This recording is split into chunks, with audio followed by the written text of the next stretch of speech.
So class very good evening, welcome back. हम लोग again बेटा पढ़ रहे थे यूजीसी नेट पेपर 2 के बारे में। Paper 2 means code number 08, subject commerce.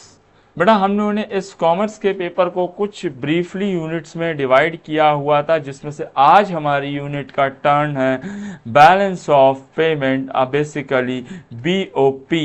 So BOP is stands for balance of payment, and balance of payment is a kind of a statement which records all the monetary transaction made between the resident of a country and the rest of the world. For example, Mr. X import or export goods from America at that time. जो financial statement तैयार हुआ है हमारे mister x और America के बीच में trade relations का, वो हमारा बताता है बेटा क्या, बैलेंस ऑफ पेमेंट। अब basically balance of payment is a kind of a statement of a country that indicates whether the country has a surplus or a deficit of funds when a country export is more than its import, then BOP will be in surplus position. But on the other hand, when imports are more than exports, it's considering as a BOP at deficit. मतलब in simple term में अगर हम बात बताने की कोशिश करें,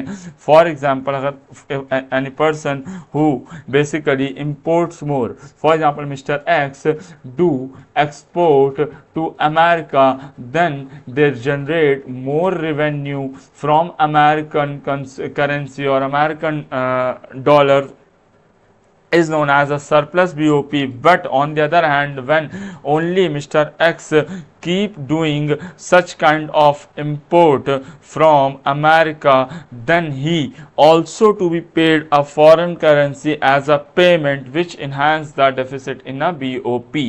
Why the balance of payment is the vital for a country? क्यों हमारा balance of payment जो है बेटा वो बहुत ही important है, जैसा कि मैंने यहाँ पे लिखा भी हुआ है। तो बेटा balance of payment is important to know or to reveal or to check the financial and economical status. It can also be used as an indicator to determine whether the country's currency's value is appreciating or depreciating, and it also helps the government to decide on a fiscal and trade policies that how it can be enhanced, run and properly managed. It provides the information to analyze the understand the economical dealing of a country with the other countries by the help of balance of payment. Now let's understand the proper BOP's elements. So basically there are the two elements of BOP. The first one is current account. What beta? Current account. And the second one is known as beta capital account. So the current account and capital account, apart these two major elements, we also have a third main element is known as a financial account. What is known as a financial account?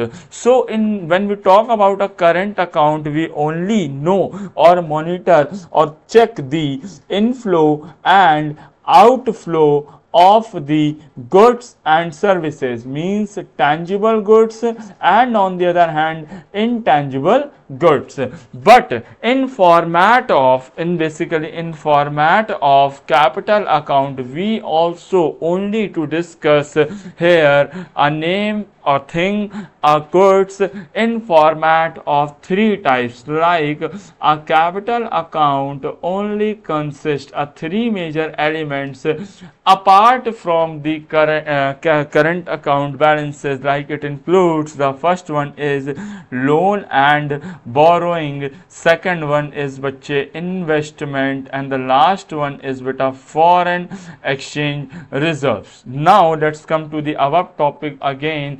Here we know the current account, and current account basically consists a kinds of payment and receipts in format of invisible tradings and universal transfers or other kinds of payment and receipts between the two countries is known as considering as what import and export of invisible and visible goods in format of current account with the help of balance of trade. Now here one more important term is a unilateral transfer. So let's understand what do you mean by unilateral transfer.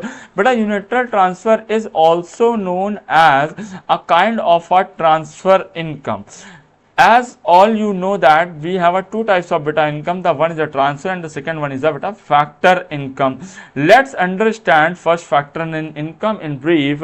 When any person tries to earn any economical activity through economical activity, और basically जब कोई आदमी कुछ कमाता है किसी economical activities से, किसी फैक्टर सर्विस को ऑफर करके, तो जो उसको इनकम होती है वो फैक्टर इनकम होती है. बट कोई भी ऐसी इनकम जो किसी भी तरीके की, बच्चे एक तरीके से गिफ्ट, डोनेशन, चैरिटी, दान, पुण्य से रिलेटेड मिलती है बेटा, तो वो हमारी कैसे कंसिडर करी जाती है? Unilateral transfer. अच्छा, यूनिलैटरल ट्रांसफर में the most important thing is that on the other hand the one is a capital account, and as all you know that capital account shows only the capital transactions between the countries through the capital account. It only contains non-financial and financial agreements or financial terms like loans or borrowing. It included all types of loans from both of the private and public sector which are located from the foreign countries, and investment which are they used from the foreign companies or non-resident of that particular country. On the other hand, foreign exchange reserves considering as a such kinds of reserves which are stored by an individual or a person or a group of a person as a core of foreign exchange reserve. Now the financial account, so let's understand the financial account shows that the funds from the foreign country through the various investment in real estate and business ventures from the foreign direct investment monitored through the financial account. The account measures the changes in the foreign ownership of the domestic assets and domestic ownership is known as basically a bit of financial account. Now let's understand the meaning of deficit and surplus in BOP. Surplus is enhanced when the export is more than whom बच्चे import, and on the other hand let's talk about the meaning of deficit. At that time beta, import is more than export, is situation is known as deficit balance of payment. So let's come to the topic. When a account which the money is coming into a nation और जो money going out हो रहा है in a particular time frame is known as balance of payment. But on the other hand, what balance of payment is a deficit? तो बेटा when we sold foreign exchange reserves or currencies by the Reserve Bank, when there is a deficit is known as official reserve sale.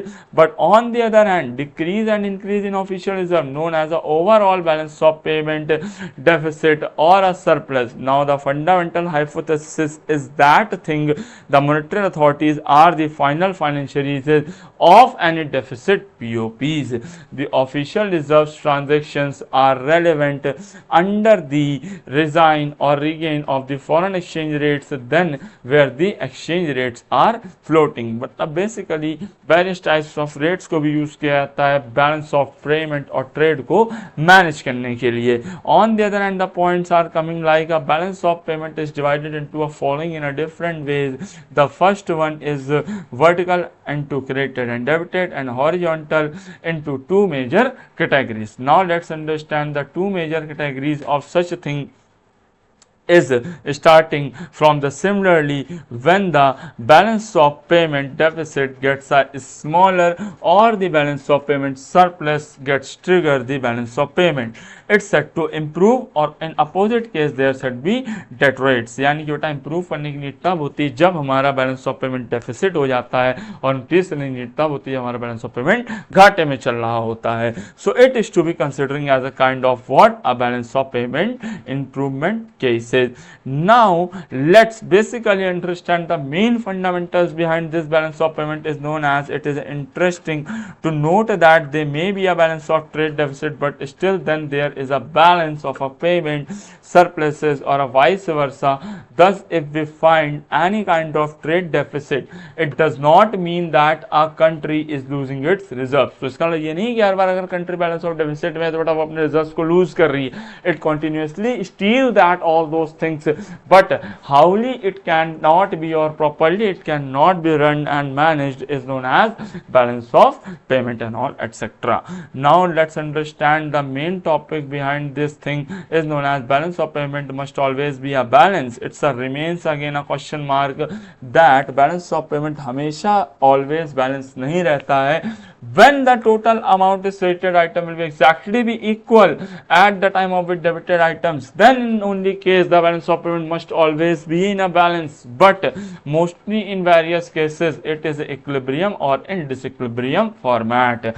When it can be equilibrium, तो by the help of decrease in foreign exchange, आप अपने foreign exchange currencies को बढ़ाइए, अपनी foreign exchange currencies को enhance करिए, boost करिए और foreign debt loans को manage maintain करके चलिए, वो सब इसके अंदर का पार्ट बोला जाता है. If the foreign exchange rates of the country decreases, it can be said to the country suffering from the disequilibrium of the balances of the payment. तो यानी कि हमारे 3 पॉइंट निकल के आए.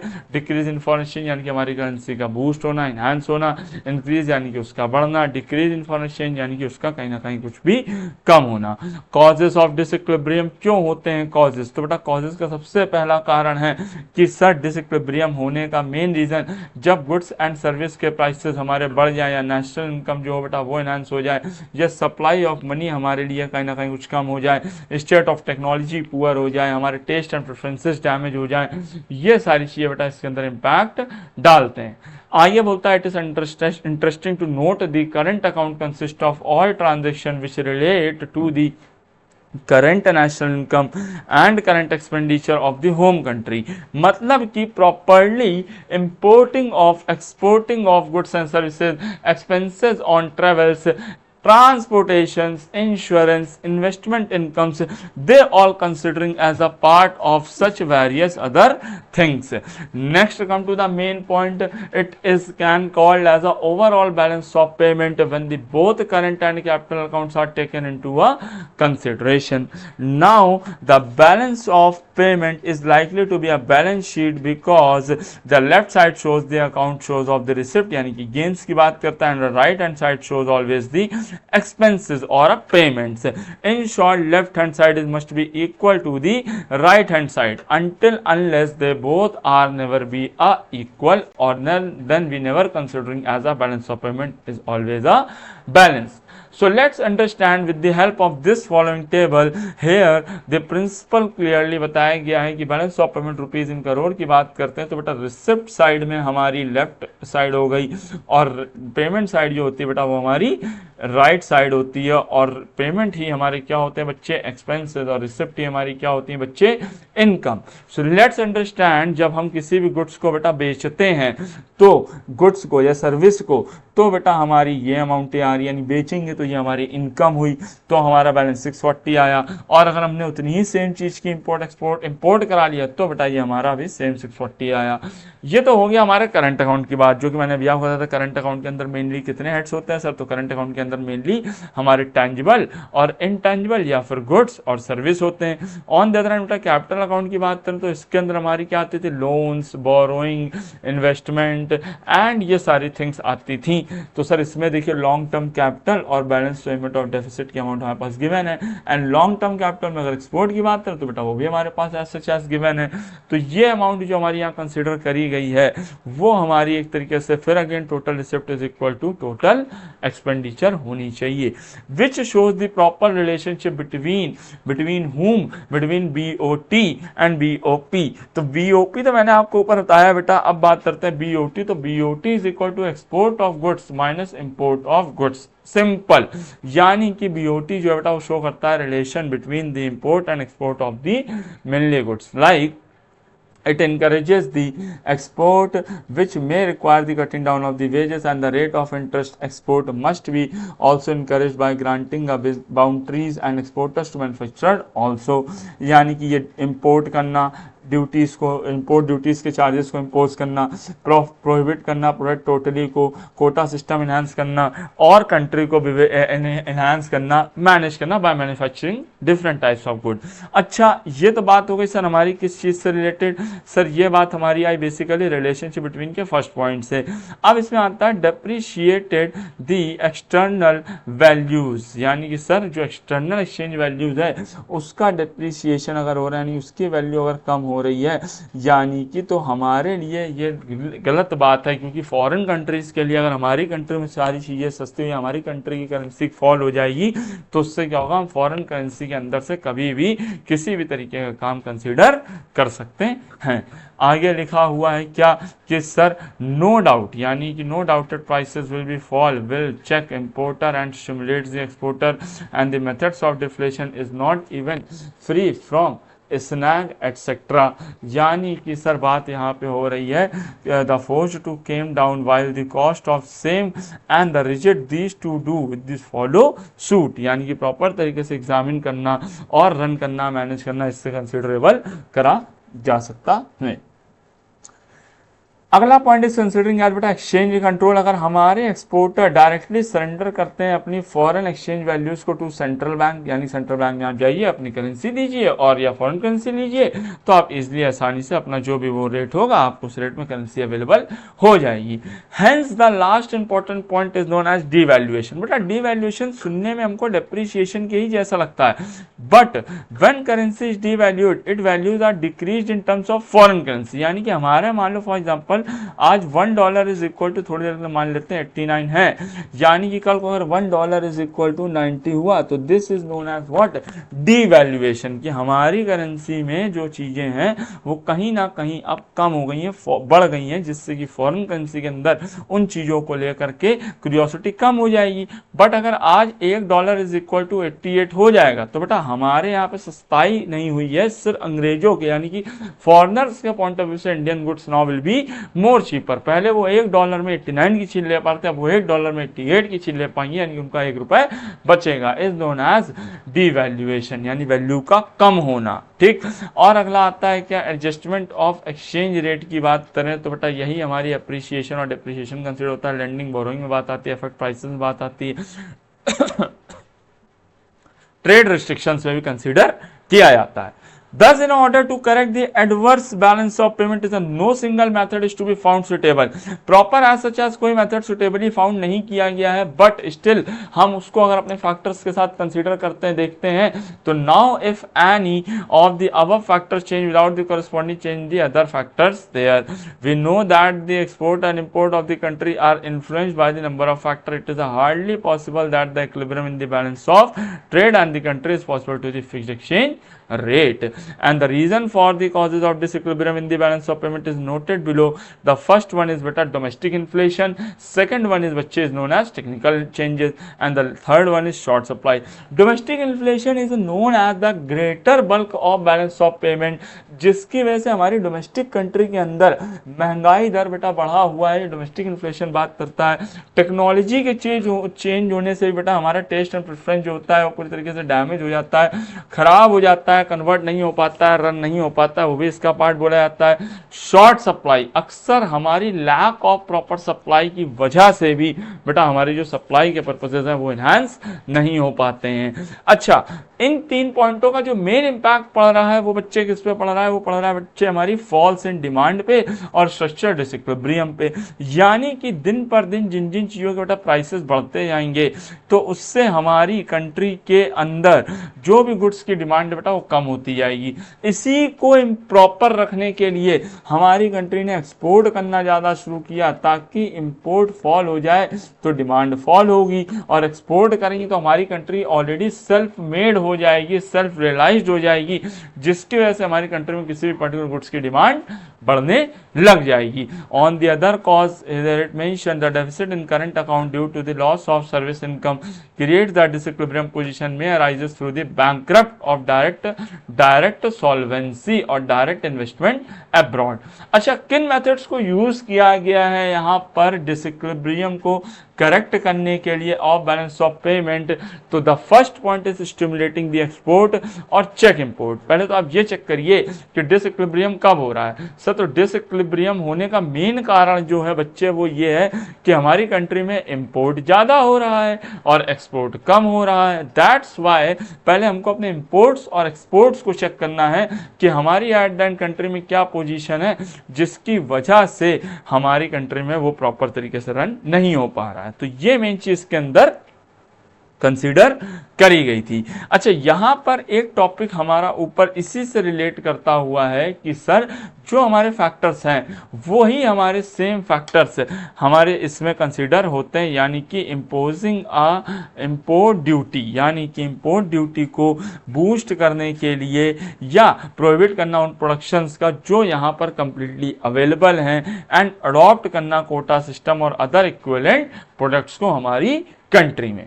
So I hope that you all are get with all my points, and today's class the topic remains constant, the balance of payment is until ends here।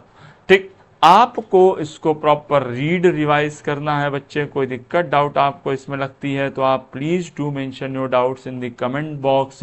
हम और हमारी टीम उसको मिलकर कंसीडर करेगी। डायरेक्टली हम आपके उन डाउट्स को लेंगे और जहां भी आपके इन डाउट्स से लेकर के प्रॉब्लम होगी उसमें हम आपकी हेल्प करेंगे।